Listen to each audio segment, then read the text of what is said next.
The mother of Ebola is the Marburg virus that first broke out in 3 vaccine production facilities in 3 different parts of the world simultaneously in 1967, killing 7 people and injuring another 31.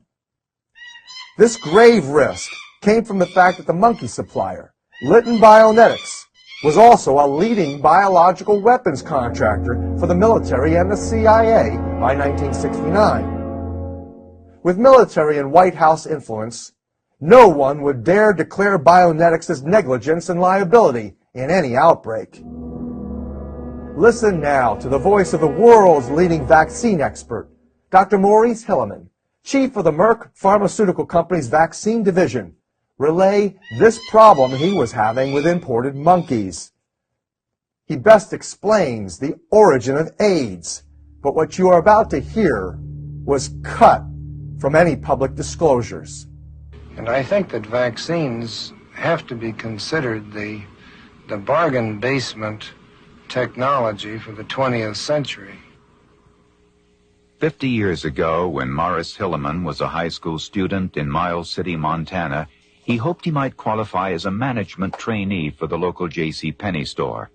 Instead, he went on to pioneer more breakthroughs in vaccine research and development than anyone in the history of American medicine.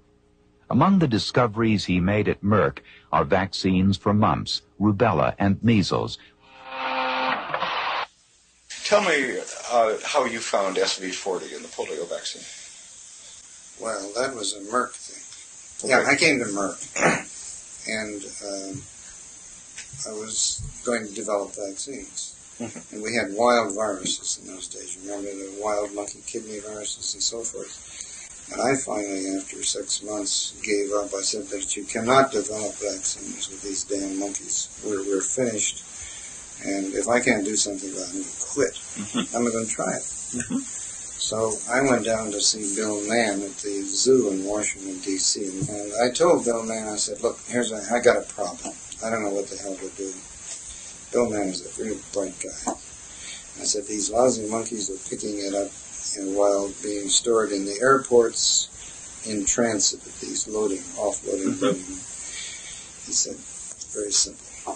He said, you go ahead, get your monkeys out of West Africa and get the African green, bring them into Madrid, unload them there. There are no other traffic through there for animals. Fly them into Philadelphia, pick them up.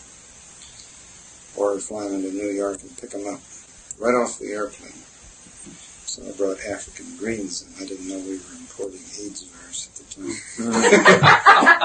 And it was you who introduced AIDS virus to the country. It was you who introduced AIDS virus to the country. It was you who introduced AIDS virus to the country. It's a real story. It's a real story. It's a real story. Merck will do to develop a vaccine. Merck will do to develop a vaccine. Merck will do to develop a vaccine. So what he did, he brought in, we brought in those monkeys. Now we had those. And this was the solution. Because those monkeys didn't have the wild viruses. But we had all of these... Why didn't the greens have the wild viruses since they came from Africa? Because they weren't being infected in these group holding things with all the other 40 different viruses. But they had the ones they brought from the jungle, though. Yeah, they had those, but there were relatively few. What you do is you have a gang housing, you're going to have an epidemic transmission of infection in a confined space. Oh, is that the problem? So, anyway, the greens came in. Now we had these, and then we're taking our seed stocks to clean them up, and God, now I'm discovering new viruses. So I said, shoot, us priest. Well, I got an invitation from the Sister Kinney Foundation, which was the opposing foundation, and that was the live virus. Oh, right. Yeah, they had jumped on Saban's bandwagon. Mm-hmm. And they had asked me to come down and give a talk at the Sister Kinney Foundation meeting. And I said, it was an international meeting. I thought, God, what am I going to talk about? I know what I'm going to do. I'm going to talk about the detection of non-detectable viruses as a topic. There were those who didn't want a live virus vaccine. They concentrated. The National Foundation for Infantile Paralysis concentrated all its efforts on getting more and more people to use the killed virus vaccine. While they were supporting me for research on the live virus vaccine. So now I got to have something, that's going to attract attention. So I thought, gee, that damn SV40. I mean, that vacuolating agent that we have. I'm going to just pick that particular one. That virus has got to be in vaccines, and it's got to be in Sabin's vaccine. So I quickly tested it. Sure enough, it was in there. And I'll be damned. so now, so I go ahead and. So you just took stocks of Sabin's vaccine off the shelf here at Merck? Yeah, well, that had not been made at Merck. It was made at Merck. You were making it for Sabin at this point? Yeah, it was made before I came. Yeah, but at this point, Sabin is still just doing these massive field trials. Okay. In Russia and so forth. So I go down, I talked about the detection of non-detectable virus. And I told Albert... But at this point, Sabin is still just doing these massive field trials? Okay. In Russia and so forth. So I go down... I talked about the detection of non-detectable virus. And I told Albert, I said, listen, Albert, I said, you and I are good friends. But I said, I'm going to go down there and you're going to get upset. But I'm going to talk about a virus that's in your vaccine. Now, you're going to get rid of the virus. Don't worry about it. You're going to get rid of it. But, so of course, Albert was very upset with me. And What did he say? Well, he said basically that this is just another obfuscation that is going to upset vaccines. And I said, well, you're absolutely right. But I said, we have a new era here. We have a new era of a detection.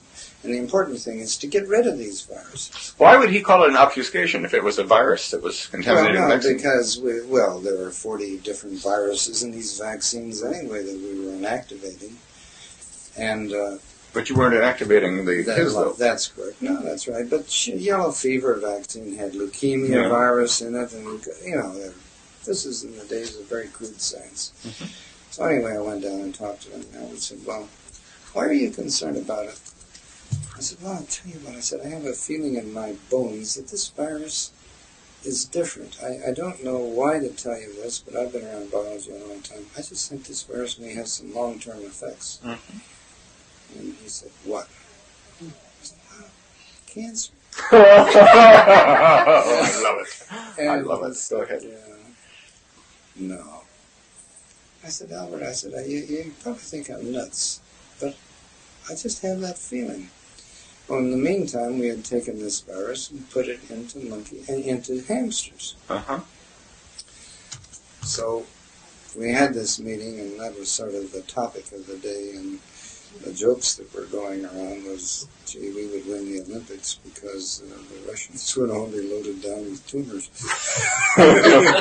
This is where the vaccine was being tested. This was right. Right. So, and it really destroyed the meeting.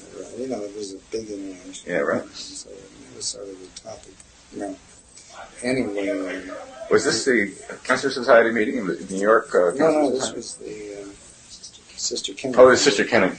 Right. And Del Becco got up and said that he foresaw problems with these kinds of agents. Why didn't this get out in the press? Well, I guess it did. I don't remember. We had no press release on it, obviously. You don't go out. This is a scientific affair within the scientific community. This is a scientific affair within the scientific community.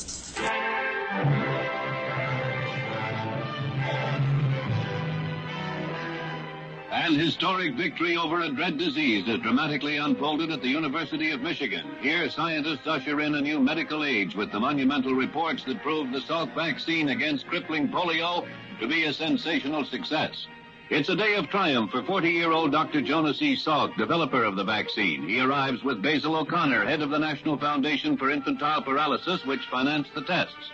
Hundreds of reporters and scientists from all over the nation gather for the momentous announcement. It was too much of a show. There was too much Hollywood. There was too much exaggeration.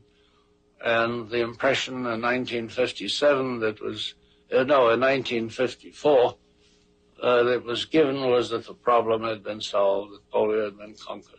But anyway, we knew it was in our seed stock for making the vaccine. That virus, you see, it's 1 in 10,000 particles is not inactivated by formaldehyde.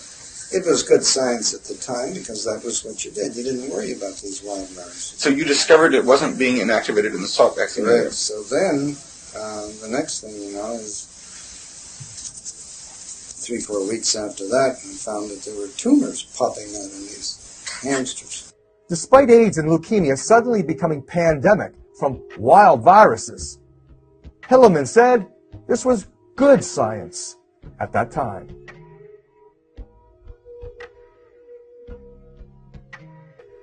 So imagine what bad science might yield. Science directed for profit and population control by the military, medical, petrochemical, pharmaceutical cartel.